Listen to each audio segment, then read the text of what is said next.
to maintaining the trust of Canadians.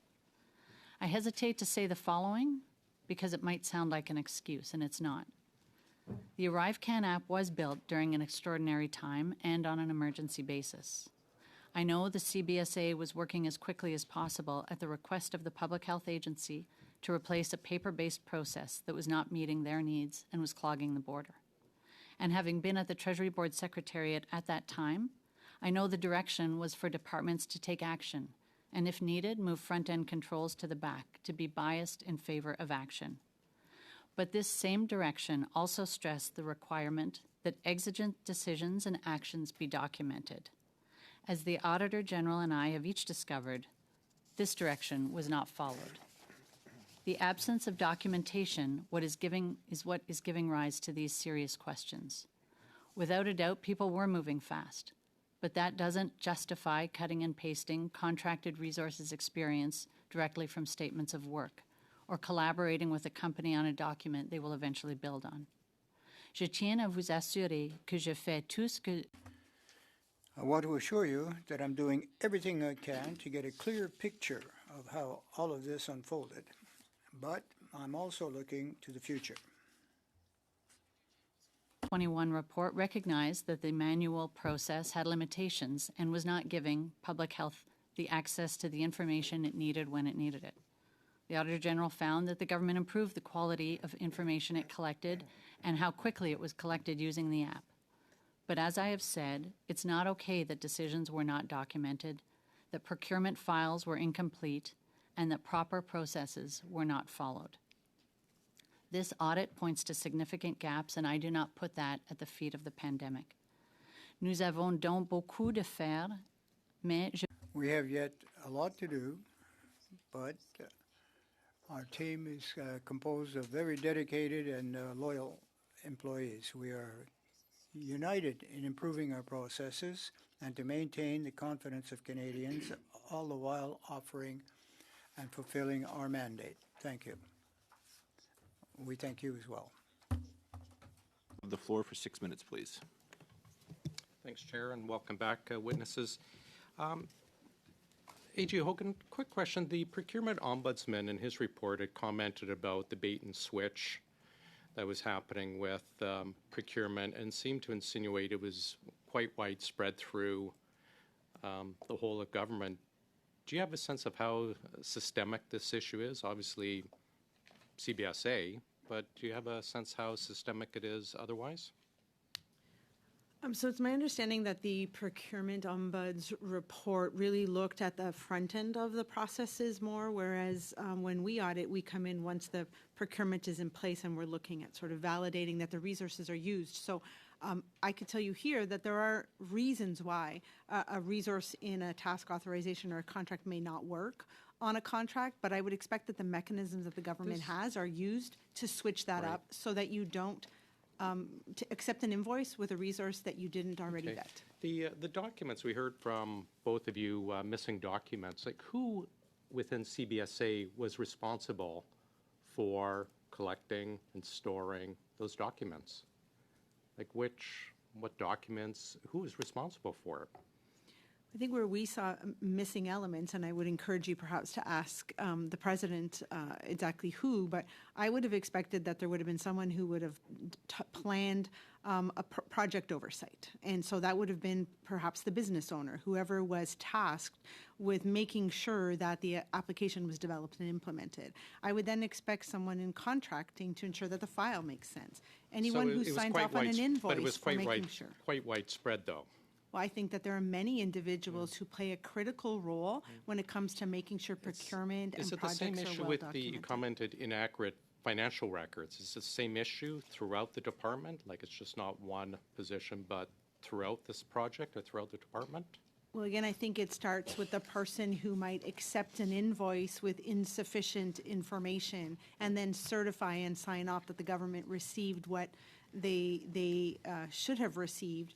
Whoever does the coding, then who does the entry into the financial system. So again, I think you have the luxury of having the President of CBSA here, and some of these questions are well directed at her as to who would have been accountable and how many individuals would be involved in a process to treat an invoice. Well, President O'Gorman, maybe you can answer that in writing because we're short of time, but maybe you can get back to the committee on that because I want to move on to another. Could you just be clear on what the question is? The question, what positions were responsible or should have been collecting and ensuring all the paperwork was there, but also as the AG comments, the inaccurate financial records, because I assume it's not just one person. Maybe we can get back to the committee of which departments, which projects, et cetera. Quick question Just for one you. second. Is that possible for you to do that in writing after the? I can answer it or come back in writing. Yeah, in writing, please, just because it's short of time. Thank you. I want to follow up just the two gentlemen, Mr. McDonald and Mr. Utano, they both received performance bonuses last year, did they not? And the year before and the year before that? I don't know. They did. I'm telling you, I'm surprised that you would not know, considering the gravity of the situation. I I'm wasn't stunned. That's not part of the look. How did they receive bonuses if they are the subject of these accusations? So I wasn't aware who received bonuses, but to your question, they would have been assessed at the time at the end of the fiscal year. And to the extent that there's information, one moment they're assessed well enough to receive bonus, the next moment they're history's greatest monsters in CBSA, according to some of these documents. It just seems quite strange. But I can answer that question, Mr. Chair. Just very briefly, please. So there's mechanisms, if there's information that comes to light after performance ratings are done, to be able to reconsider those ratings. Just a question for you. Oga first started, sorry, not we, but Operations Estimates first started this ArriveCan investigation October 2022. Why did it take all the way up to the Bottler allegations for CBSA to actually act and start looking more seriously at this rather lackadaisical effort? So two things. One, when the study was started and we were bringing information together to respond to the committee, it was clear to me that the documentation was incomplete and inadequate. The study was started in October, and the Bottler allegations came in November the following month. Last one, I want to read to you a text. This is from Mr. Dewan, and this is before his appearance. My issue is what I want to say and what I can't say. Can I throw PHAC under the bus? Throw ministers under the bus? What do you think Mr. Dewan was referencing when he said he could not speak to these for fear of throwing PHAC or ministers under the bus? I have no idea. Have you looked into it? This is the first I hear of that text. Have you ever heard of any issues regarding Mr. Dewan and such issues in his prep for appearing before committee? No. How far back, I guess, does this mess with CBSA go with its purchasing and its IT issues? This is not something that started with ArriveCan. How long has it been going on, and how did no one catch it?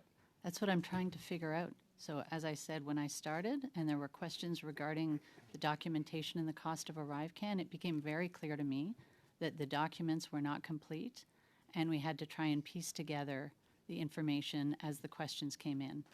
I'm not sure how far back it goes. I've also launched an internal audit that will give me some further information, and certainly the Procurement Ombuds and the Auditor General have shed more light on the issue. But the systems and processes were not in place, and suggestion to me is that some of that does predate the pandemic. Thank and you. was maybe That's the time, Mr. exacerbated McCauley. by the pandemic. Thank you. That's the time. Ms. Shanahan, you have the floor now for 6 minutes. Well, thank you very much, Chair. And I just want to put on the record that indeed I had questions prepared for all the witnesses that we were expecting today, because this is the job of this committee, the Public Accounts Committee, unlike government operations or ethics or other committees that you'll find here on the Hill. Our job is to question the deputy ministers and the executive executive directors, of the public servants, if you will, of all departments that are reviewed by the Auditor General. And Auditor General, I want to thank you for the work that you and your team have done in providing this report to this committee, to Parliament, and to Canadians. Canadians have every reason to be proud of the professionalism and the impartiality that your team brings to the work that you do.